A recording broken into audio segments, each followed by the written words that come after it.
ఈరోజు SRIT engineering కాలేజీలో third graduation చాలా ఘనంగా జరిగింది. దీనికి ముఖ్య అతిథులుగా ప్రొఫెసర్ హేమచంద్రారెడ్డి గారు,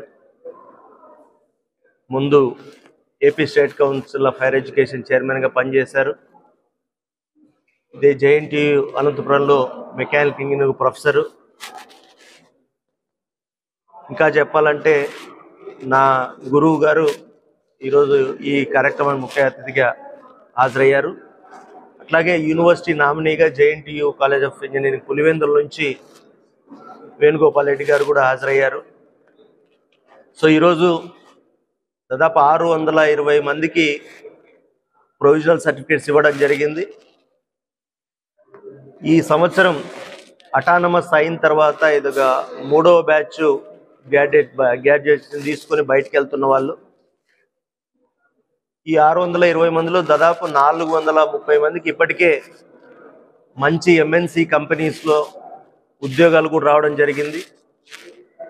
ఒక టీసీఎస్లోనే దాదాపు 165 మందికి, అట్లాగే కాగ్నిజెంట్లో 98 మందికి, అట్లాగే ఇన్ఫోసిస్లోను హెచ్సిఎల్లోను ఇట్లా చాలా మంచి కంపెనీస్లో 4 లక్షల నుంచి 9 లక్షల వరకు ప్యాకేజ్తో కూడా పిల్లలకు ఉద్యోగాలు కూడా రావడం జరిగింది.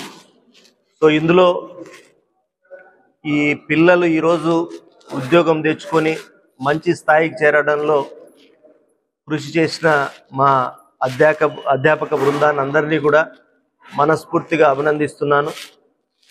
As a college secretary and correspondent 2000 ఇక్కడే చదువుకున్నాను. సో ఇంజనీరింగ్ కూడా జేఎన్టీలో కంప్లీట్ చేసిన తర్వాత దాదాపు 8 సంవత్సరాలు ఇంజనీరింగ్ కాలేజీలో లెక్చరర్గా పనిచేసిన తర్వాత నేను కానీ మా వైఫ్ జొన్నలగడ్డ పద్మావతి గారు కానీ మేమిద్దరం కూడా మన రీజియన్లో రూరల్ ఏరియాలో ఒక మంచి ఇంజనీరింగ్ కాలేజ్ పెట్టాలనే దృక్పథంతో ఇక్కడ మొదలెట్టాం.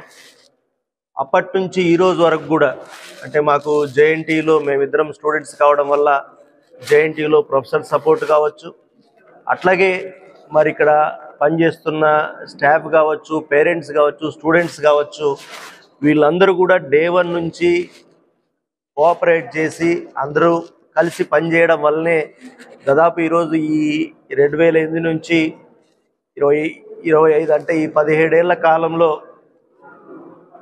7500 మంది దాకా ఈ కాలేజ్ నుంచి బయటకు వెళ్ళారు. అందులో కనీసం 6000 మందికి మంచి ఉద్యోగాలు వచ్చి సెటిల్ అయ్యారు.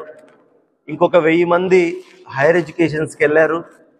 ఇవి ఎందుకు చెప్తున్నా అంటే నిజంగానే ఇట్లాంటి రూరల్ ప్లేస్లో ఇక్కడికి వచ్చే వాళ్ళందరూ కూడా దాదాపు more than 60 to 70% rural background ఉన్న పిల్లలు, రైతు కుటుంబాలకు చెందిన వాళ్ళు, పేదరికానికి చెందిన వాళ్ళు. మరి ఇట్లాంటి వాళ్ళ ఫ్యామిలీస్ ఇందాక చెప్పినట్టుగా దాదాపు 6000 కుటుంబాలు ఈరోజు మరి ఇక్కడ నుంచి బయటకు పోయి ఆ పిల్లలు కుటుంబాలు బాగుపడ్డాయి. ఆ 6000 కుటుంబాలే కాదు, వాళ్ళ నెక్స్ట్ జనరేషన్స్ కూడా అంటే ఏదైతే మా వైఎస్ఆర్ కాంగ్రెస్ పార్టీ అధ్యక్షులు వైఎస్ జగన్మోహన్ రెడ్డి గారు ముఖ్యమంత్రి ఉన్నప్పుడు కూడా పేదవాడి బతుకు మారాలంటే education is the only weapon or way అని చెప్పి నమ్మినారు. కాబట్టే మరి దాన్ని నేను ఈరోజు ఉదాహరిస్తూ అంటే ఒక పేదరికంలో పుట్టి ఫీజు రియంబర్స్మెంట్లో చదివిన వాళ్ళు ఉద్యోగం తెచ్చుకుంటే ఆ ఫ్యామిలీ నెక్స్ట్ జనరేషన్స్ ఎట్లా మారుతాయనేది మేము కళ్ళెదురుగా చూస్తున్నాం.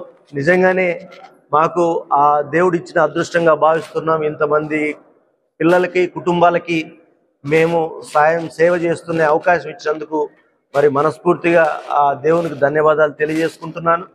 అట్లాగే ముందు కూడా ఎప్పుడు 2008 నుంచి మీరు చూస్తే మా కాలేజీ అంటే అటానమస్ కావచ్చు, అంతకంటే ముందు నాక్ అక్రిడిటేషన్ ఏ గ్రేడ్ కావచ్చు, ఎన్బిఏ అక్రిడిటేషన్ కావచ్చు, ఆ తర్వాత అటానమస్ కావచ్చు, అన్నీ కూడా ప్రతి స్టేజ్లోనూ మా కాలేజీ మాకు సహకరిస్తూ ఇక్కడ పనిచేసే స్టాఫ్ అంతా కూడా మరి మంచిగా టీచింగ్ వైజ్ కావచ్చు, డిసిప్లైన్ కావచ్చు, ఎన్విరాన్మెంట్ కావచ్చు, అన్ని రకాలుగా ఇవన్నీ చేశారు. కాబట్టి ఈరోజు ఇవన్నీ చేయగలగడానికి అవకాశం వచ్చిందని చెప్పి చెప్పడానికి గర్వపడుతూ, మరి ముందు ముందు కూడా ఇదే స్ఫూర్తితోనే ఇంకా మంచిగా ఈ కాలేజ్ని డెవలప్ చేసి ఈ మన ఏరియా పిల్లలకు మంచి జరిగేలాగా చూస్తామని ఈ సందర్భంగా తెలియజేస్తూ సెలవు తీసుకుంటున్నాను.